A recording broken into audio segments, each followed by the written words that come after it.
Welcome back to Chamber Exchange, the TV show. I want to thank our sponsor who helps make it happen, Bank Hometown.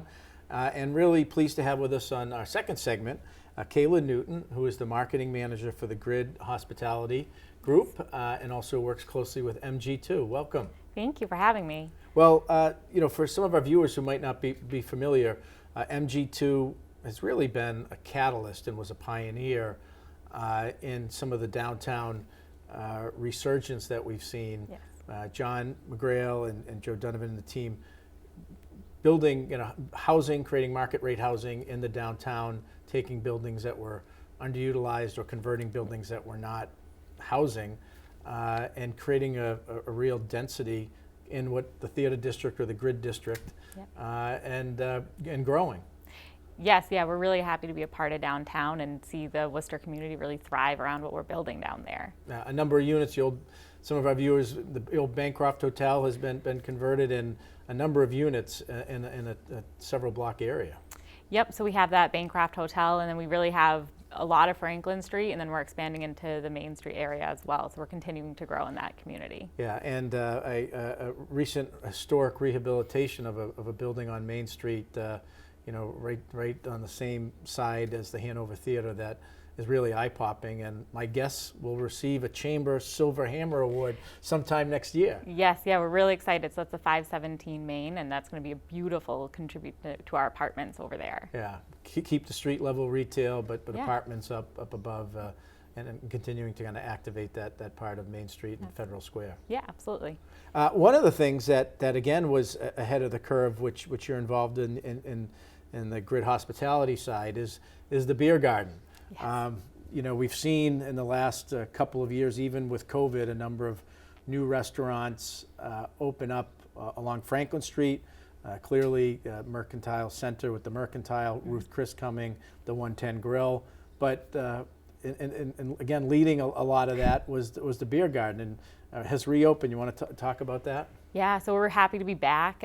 We're looking for a year-round venue. We're kind of pulling away from that entertainment venue that we started out as, and we're pulling it back to a beer garden. So focusing on, we have 35 beers on tap, getting a new menu up and running, being more of an event space for private events. So we're happy to be back in the area and being an amenity for the people who live around downtown. Yeah, and if people haven't been there, which I hope many people have. It's really kind of a neat experience. There is kind of a traditional bar that people can go into if the weather isn't great, and with the various craft beer offerings. But the ability to go outside and literally a beer garden in the sense that with a lot of activities beyond just having a beer, right? Yeah, so we have a huge patio. Our patio has a big pergola right by the fence, so you're kind of getting that outdoor atmosphere.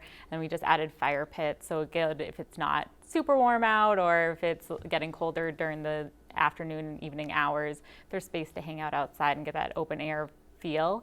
And then we have our pavilion, which is that big white tent, which has the huge TV in it, which is great for sporting events. And then we have our indoor, we call it our lounge, which is that bar, a little bit more cozy and a little bit more intimate feeling. Right. And the pavilion, we hosted a couple of chamber events over the last, couple of years as we tried to navigate through, the COVID situation. But really a unique kind of venue that you offer for, family events, work-related events, parties, et cetera. Yeah, so the great pull to that pavilion is that big TV for any sort of business events, for presentations, but we also host graduation parties, so you can put slideshows of your family. Mm-hmm. So it's a good, unique place that you have a big space for a huge group of people, but you're still getting that intimate feel of a smaller restaurant, which is really fun. And how has, with the, Worcester Red Sox homestands, literally, tens of thousands of people coming over a 3 or 4 day period, looking for places to come before and after. The Hanover Theater, doesn't, they don't sleep there either in terms of activity and bringing people down. Having that place before and after is important.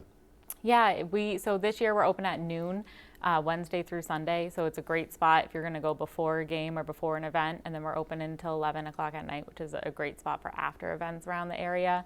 with having that centralized downtown location, we're able to get anyone from the DCU Center if you're at events, or the Hanover or Polo Park. So it really does give a great spot to stop in on your way to events in Worcester. Right, and just recently reopened. You want hours of you mentioned hours of Yes. operation. Yes, so Monday through Sunday we open at noon, and then Wednesday through Sunday we open at noon, and then we are open until 11 o'clock at night. So we're closed on Mondays and Tuesdays for now, but we're good for that lunch time in the middle of the city too. Got it. And if there's someone out there that are interested in renting, learning more, where do they go? So they can go to our website. It's beergardenma.com, and there's all of our forms to fill out if you want a private event, as well as our menus on there. Right.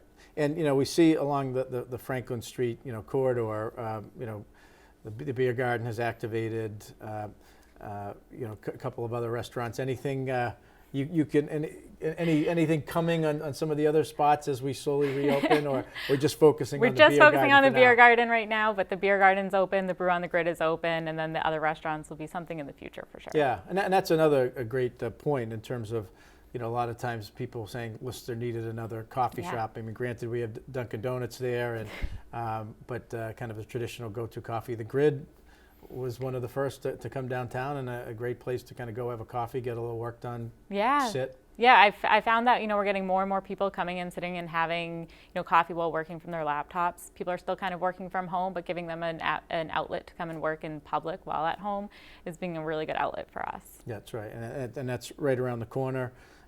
So a lot of good things happening at the Beer Garden, MG2, and the Grid. Yes, absolutely. All right. Well, Kayla Newton, who's the marketing manager, I want to thank you for joining us, and want to thank you, our viewers, for joining us on the Chamber Exchange, and our sponsor, Bank Hometown, for making it happen. So until next time, signing off on Chamber Exchange.